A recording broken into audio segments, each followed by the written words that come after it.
एक बार की बात है, भगवान शिव और माँ पार्वती आपस में वार्तालाप कर रहे थे। तभी वहाँ भगवान गणेश जी आ जाते हैं। क्या बात है माताश्री, पिताश्री, आपने मुझे बुलाया? पुत्र गणेश, तुम्हारी माता तुम दोनों भाइयों के विवाह की चिंता कर रही है। वो चाहती है कि तुम दोनों भाइयों का विवाह शीघ्र हो जाए। हे माताश्री, हे पिताश्री, आप मेरी ओर से बिल्कुल भी चिंता मत कीजिए। जिस कारण से मेरे माता पिता चिंता में पड़े हैं, मैं वो कारण ही समाप्त कर देता हूँ। मैंने ये निर्णय कर लिया है कि मैं विवाह नहीं करूँगा। इतना कहकर भगवान गणेश वहाँ से चले जाते हैं। देवी पार्वती, तुम्हें दुखी होने की कोई आवश्यकता नहीं है। सब कुछ समय पर छोड़ दो। समय अपने आप सब कुछ व्यवस्थित कर देगा और देखना, तुम्हारा पुत्र गणेश एक दिन विवाह के लिए अवश्य मान जाएगा। उधर भगवान गणेश वन में तपस्या करने के लिए चले जाते हैं। भगवान गणेश ध्यान मग्न थे। तभी वहाँ पर देवी तुलसी आ जाती हैं और भगवान गणेश के विचित्र रूप को देखकर वो बहुत प्रभावित होती हैं। वो साधना में लीन भगवान गणेश के ध्यान को भंग करने लगती हैं, जिससे भगवान गणेश का ध्यान भंग हो जाता है। देवी, तुम कौन हो और यहाँ क्यों आई हो? मेरी ध्यान साधना में विघ्न उत्पन्न करके अच्छा नहीं किया तुमने। हे देव, मैं धर्मध्वज की पुत्री तुलसी हूँ। मेरी माता का नाम माधवी है। मैं अपने वर की खोज में यात्रा पर निकली थी। आपको देखकर लगा जैसे मेरी यात्रा का उद्देश्य पूर्ण हो गया है। आपके विचित्र रूप ने मुझे बहुत प्रभावित किया है। मैं आपसे विवाह करना चाहती हूँ। नहीं देवी, मैं आपसे विवाह नहीं कर सकता। मैंने विवाह ना करने का प्रण लिया है। कृपया करके आप यहाँ से चली जाइए। भगवान गणेश जी ने देवी तुलसी जी से विवाह करने के लिए मना कर दिया। इस बात से तुलसी जी क्रोधित हो गई। क्रोधित हो उन्होंने गणेश जी को श्राप दे दिया। तुम आज शादी करने से मना कर रहे हो और एक समय आएगा जब तुम्हारी 2 शादी होगी और 2 पत्नियों के साथ तुम अपना जीवन व्यतीत करोगे। तुलसी जी के श्राप को कुछ समय बीता। तब तक भगवान गणेश की भी विवाह करने की इच्छा होने लगी, लेकिन उस समय कोई भी देवी देवता अपनी पुत्री का विवाह भगवान गणेश से नहीं करना चाहते थे। देवताओं का कहना था कि सभी देवी देवता इतने अधिक रूपवान हैं और गणपति देवताओं से अलग दिखते हैं, इसलिए उनसे कोई विवाह नहीं करना चाहता था। विवाह न होने से गणपति क्रोधित रहने लगे और जिस भी देवी देवता का विवाह होता उनमें विघ्न उत्पन्न करते रहते थे, जिसमें उनकी मदद उनका वाहन मूषक करता था। मूषक गणेश जी के आदेश पर देवताओं के विवाह के मंडप को नष्ट कर देता था और ऐसे में उनकी शादियों में अड़चनें पैदा हो जाती थीं। सभी देवी देवता घबरा गए और परेशान होकर भगवान शिव और माता पार्वती के पास पहुँचे। प्रभु, भगवान गणेश को न जाने क्या हो गया है। जिस किसी का भी विवाह होने वाला होता है उसमें विघ्न उत्पन्न करने के लिए मूषक को भेज देते हैं और वो सारे मंडप और विवाह के व्यवस्थित स्थल को तहस नहस कर देता है। सभी देवी देवता अपने विवाह को लेकर बहुत चिंतित हैं। इस समस्या का हल ढूंढने के लिए आपको ब्रह्मा जी के पास जाना होगा। वही इस समस्या से निकलने का समाधान बता सकते हैं। इसके बाद सभी देवी देवता ब्रह्मा जी के पास गए और अपनी समस्या बताई। हे ब्रह्मदेव, कुछ कीजिए। अब आप ही समस्या का कोई समाधान बता सकते हैं। आप सभी को घबराने की कोई आवश्यकता नहीं है। हर समस्या का समाधान अवश्य होता है। इतना कहते ही भगवान ब्रह्मा जी ने योग से 2 पुत्रियों को उत्पन्न किया और उनका नाम रिद्धि सिद्धि रखा।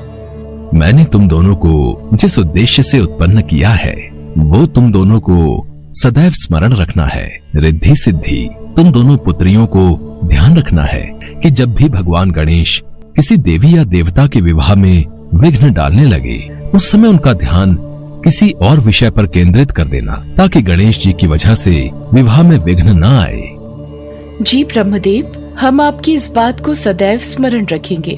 ब्रह्मदेव, आपने जो कार्य हमें करने के लिए उत्पन्न किया है, हम उस कार्य में अवश्य सफल होंगे।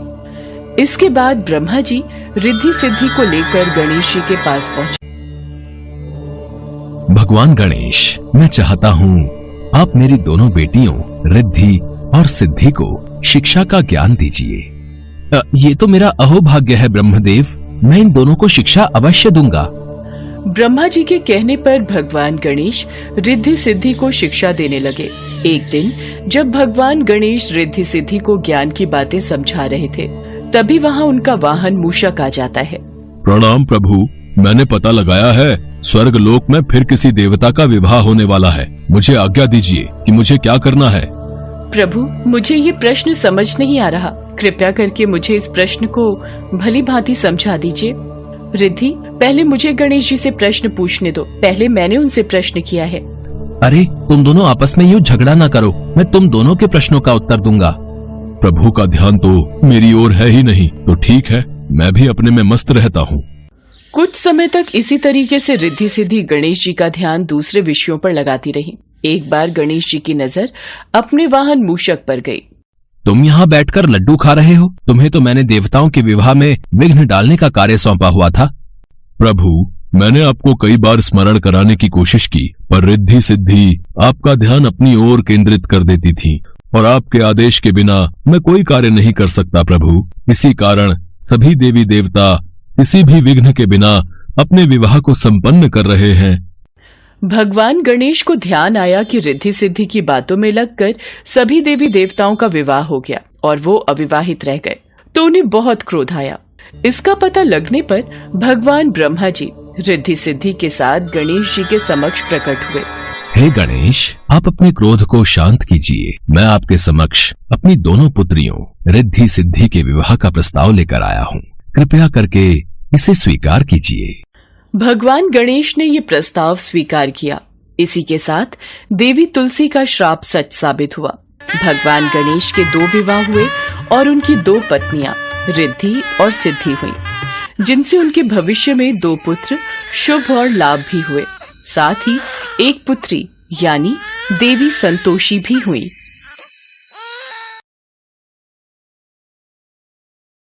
आखिर वो दिन आ ही गया जिसका सबको बेसब्री से इंतजार था। शिव पार्वती के विवाह का शुभ दिन यानी कि शिवरात्रि का पावन दिन। वर वधू दोनों पक्ष इस विवाह को लेकर उत्साहित थे। देवी पार्वती की हल्दी लगने की रस्म आरंभ हो गई थी। स्वर्ग लोक की सभी देवियां, अप्सराएं, सखियां पार्वती को हल्दी का लेप लगाकर अपना आशीर्वाद प्रदान कर रही थी। पार्वती, ये आपके विवाह का जोड़ा महारानी ने भिजवाया है। देखिए कितना सुंदर है। सचमुच? देखो पार्वती, कितना सुंदर विवाह का जोड़ा है। इस पर तो जड़ाऊ हीरे और सोने की कढ़ाई है। महारानी ने कहा है बारात के आने से पहले पार्वती को तैयार करना है। जया विजया, अभी बारात आने में कितना समय बाकी है? अभी तो कुछ समय बाकी है पार्वती। तभी देवी लक्ष्मी और देवी सरस्वती भी कक्ष में आ जाती हैं। देवी पार्वती, ओहो, महादेव से मिलने की इच्छा में प्रतीक्षा के ये पल काटना कठिन हो रहा है। देवी लक्ष्मी, आप भी इन्हीं की तरह मुझे सताने लगी। अच्छा ठीक है। जया विजया, सर्वप्रथम पार्वती की हल्दी की रस्म होगी। तत्पश्चात पार्वती स्नान करके 16 श्रृंगार से तैयार होगी। हाँ, ये देखो, भिन्न भिन्न प्रकार की सुगंधित खुशबू से परिपूर्ण ये हल्दी का लेप। उधर शिव जी तो भोले भाले थे। उन्हें कौन बताए कि दूल्हा कैसे तैयार होगा। उन्होंने अपने पूरे शरीर पर भस्म लीप ली और सभी शिवगण तो उन्हें उस रूप में ही देखते आए थे। उन्होंने शिव जी के उस रूप की बहुत प्रशंसा की। शाम के वक्त शिव की बारात निकलनी शुरू हो जाती है। इस बारात में देव, दानव, भूत, नाग, नागिन सब बाराती बने। उधर देवी पार्वती भी 16 श्रृंगार करके तैयार हो चुकी थी। बारात आ गई, चलो सब देखने चलते हैं।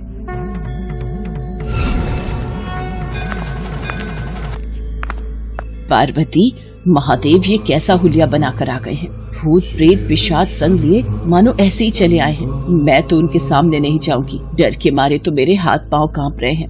माँ, आप चिंता मत करो, मैं महादेव को समझाती हूँ। जब मैनावती ने महादेव की आरती उतारने से मना कर दिया तो स्वयं पार्वती जी महादेव को समझाने उनके पास गई। प्रभु, आपका यह रूप देखकर सभी बाराती और माँ भी डर गई हैं। वो तब तक आपकी आरती नहीं उतारेंगी जब तक आप दूल्हे की वेशभूषा में नहीं आएंगे। कृपया करके आप स्नान आदि से निवृत्त होकर इस भस्म को शरीर से उतारकर सुंदर वस्त्र पहनकर सबके समक्ष आइए, अन्यथा कहीं ऐसा न हो हमारी विवाह में कोई बाधा आ जाए। ठीक है पार्वती, यदि आपकी यही इच्छा है तो हम ऐसा ही करेंगे। पार्वती की बात को मानते हुए महादेव तैयार होकर बहुत ही सुंदर दूल्हे के रूप में सबके समक्ष आते हैं। रानी मैनावती महादेव के उस रूप को देखकर बहुत खुश होती है। इसके पश्चात वर वधू दोनों की वंशावली घोषित की जानी थी। एक राजा के लिए उसकी वंशावली सबसे अहम चीज होती है, जो उसके जीवन का गौरव होता है। तो पार्वती की वंशावली का बखान खूब धूमधाम से किया गया। फिर पार्वती के पिता हिमवान ने शिव से अनुरोध किया, महादेव, कृपया अपने वंश के बारे में कुछ बताइए। आप शून्य क्यों हो गए? कुछ तो बोलिए। अब पार्वती, ये महादेव चुप क्यों बैठे हैं? समाज के लोग कुलीन नजरों से हमारी ओर देख रहे हैं। राजा महाराजा और पंडित सब में फुसफुसाहट शुरू हो गई है। जब वधु पक्ष के सभी पंडित और राजा शिव जी की ओर घृणा से देखने लगे तो नारद मुनि ने देखा भगवान शिव मौन अवस्था में आ गए हैं। नारद मुनि से रुका नहीं गया और वो सभा के बीच अपनी वीणा के तार खींचकर ध्वनि उत्पन्न करने लगे। नारायण नारायण, नहीं, इनके माता पिता ही नहीं है, इनकी कोई विरासत नहीं है, इनका कोई गोत्र नहीं है, इनके पास कुछ नहीं है, इनके पास अपने खुद के अलावा कुछ नहीं है। हम ऐसे लोगों को जानते हैं जो अपने पिता या माता के बारे में नहीं जानते। ऐसी दुर्भाग्यपूर्ण स्थिति हो सकती है, मगर हर कोई किसी न किसी से जन्मा है। ऐसा कैसे हो सकता है कि किसी का कोई पिता या माँ ही न हो? क्योंकि महादेव स्वयंभू हैं। इन्होंने खुद की रचना की है। इनके न तो पिता है न माता, इनका न कोई वंश है न परिवार। ये किसी परंपरा से ताल्लुक नहीं रखते और न ही इनके पास कोई राज्य है। इनका न तो कोई गोत्र है और न ही कोई नक्षत्र, न कोई भाग्यशाली तारा इनकी रक्षा करता है। ये इन सब चीजों से परे हैं। ये एक योगी है और इन्होंने सारे अस्तित्व को अपना एक हिस्सा बना लिया है। इनके लिए सिर्फ एक वंश है, ध्वनि। अस्तित्व में आने वाली पहली चीज थी ध्वनि। इनकी पहली अभिव्यक्ति एक ध्वनि के रूप में है। ये सबसे पहले एक ध्वनि के रूप में प्रकट हुए। उसके पहले ये कुछ नहीं थे। यही वजह है कि मैं ये वीणा के तार खींच रहा हूँ। देवर्षि नारद ने जब भगवान शिव के अस्तित्व की व्याख्या की तो वहाँ उपस्थित पूरी सभा शिव जी के चरणों में नतमस्तक हो गई। राजा हिमवान को भी अपना उत्तर मिल गया था। देवी पार्वती भी आज अपने ऊपर गर्व कर रही थी। कुछ देर बाद सभी रस्मों के साथ शिव पार्वती का विवाह संपन्न हो जाता। सभी मेहमानों के लिए ढेरों पकवान का प्रबंध था। सभी बाराती भोजन खाने में व्यस्त थे। महादेव, मेरा तो हृदय बोल रहा है आज पूरे ब्रह्मांड में नृत्य करूं। तो देर किस बात की है नंदी? आज तो पूरा विश्व नृत्य करेगा। देवी पार्वती, आप देख रही हैं ना, ये सब आज कितने प्रसन्न हैं। हाँ प्रभु, आपके ये भक्तगण मनमौजी होकर अपनी प्रसन्नता बिखेर रहे हैं। सब लोग मिलकर भोजन का आनंद उठाते हैं। उसके पश्चात माँ पार्वती की विदाई का समय आ जाता है और वो अपने माता पिता से गले लगकर रोने लगती हैं। पुत्री, तुम्हें संसार की सारी खुशियाँ मिले। मेरा आशीर्वाद सदैव तुम्हारे साथ है। महादेव, जाने अनजाने हमसे कोई भूल हुई हो तो क्षमा कर दीजिएगा। पार्वती, अब तुम महादेव की अर्धांगिनी हो। अपने पति के हर सुख दुख में तुम इनका सदैव साथ देना। माँ पिताजी, आप भी अपना ख्याल रखना। राजा हिमवान, पार्वती पर पहला हक आपका है, इसलिए निसंकोच आप कभी भी पार्वती को मिलने आ सकते हैं और पार्वती भी आप दोनों से बिना मिले नहीं रह पाएंगी। इसलिए पार्वती, आप जब चाहें अपने माता पिता से मिलने आ सकती हैं। राजा हिमवान, रानी मैनावती और समस्त अतिथियों का आशीर्वाद प्राप्त कर देवी पार्वती भगवान शिव के साथ खुशी खुशी अपनी ससुराल विदा हो जाती हैं।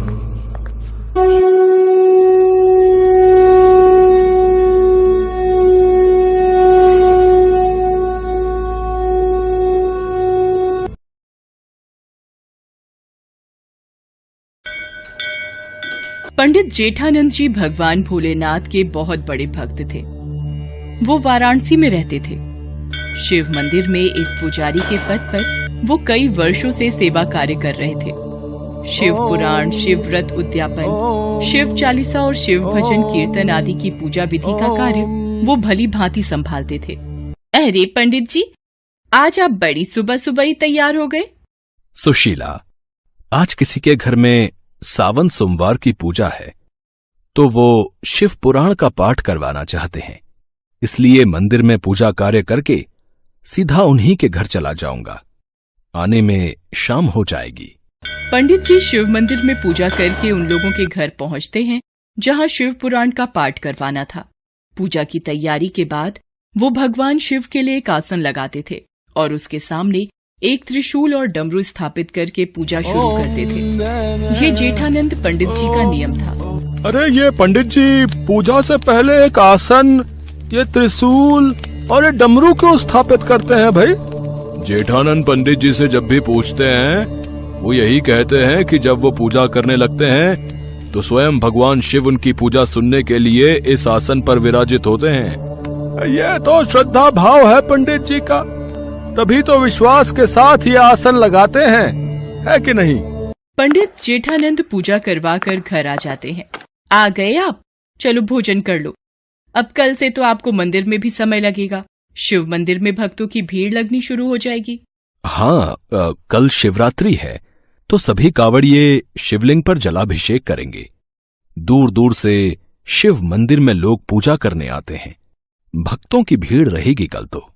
अगले दिन पंडित जेठानंद सुबह सुबह मंदिर पहुंचते हैं। हाँ, ये प्रभु शिव शंकर का आसन बिछा देता हूँ, फिर पूजा आरंभ करूंगा।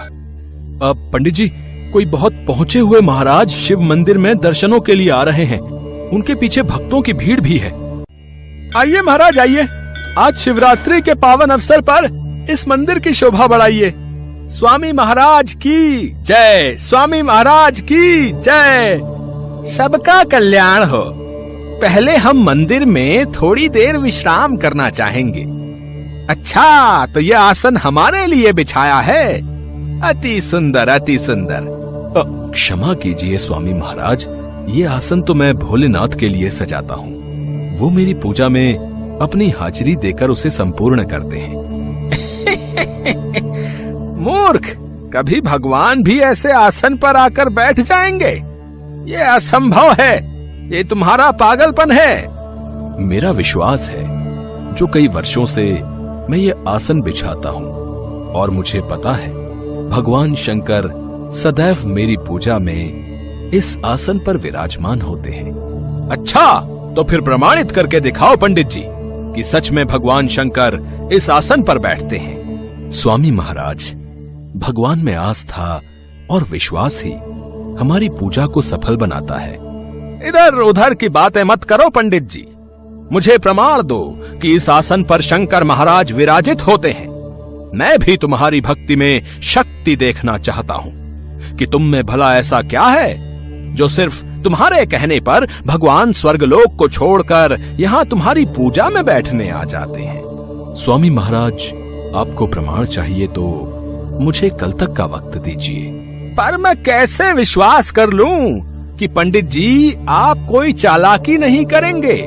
अगर आपको मुझ पर विश्वास नहीं है तो आप ये आसन अपने पास रखिए और कल जब मैं इसे पूजा के समय यहाँ रखूंगा, बस आप इसे यहाँ से उठाकर कहीं और रख देना। आपको प्रमाण मिल जाएगा।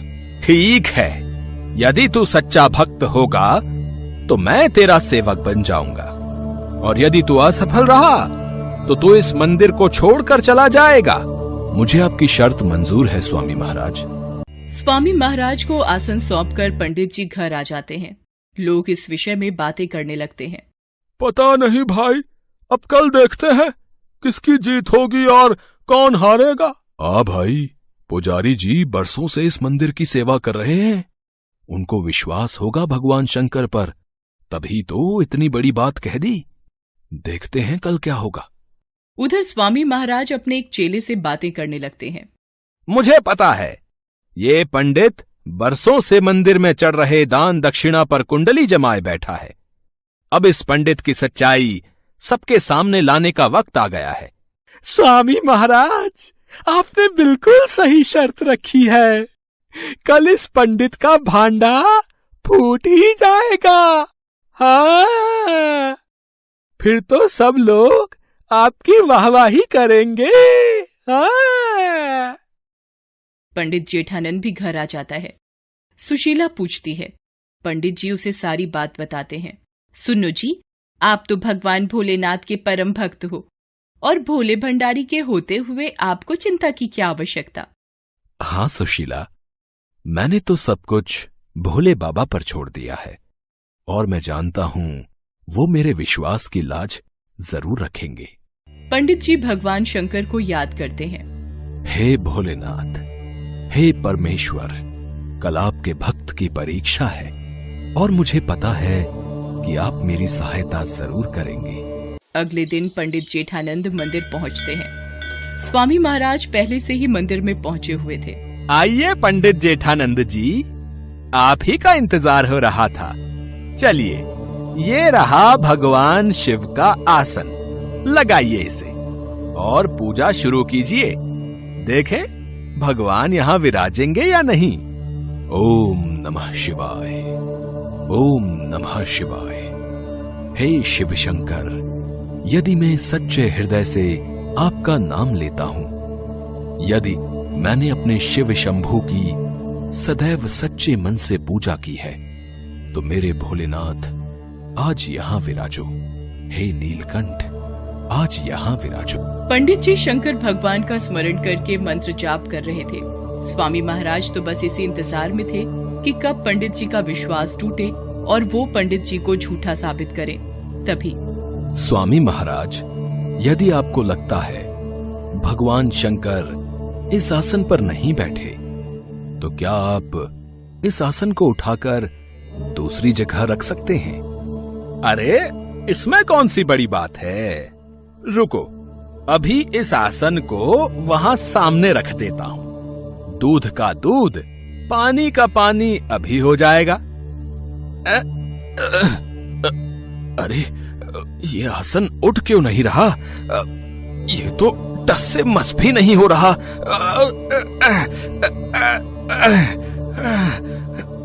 ये असंभव है।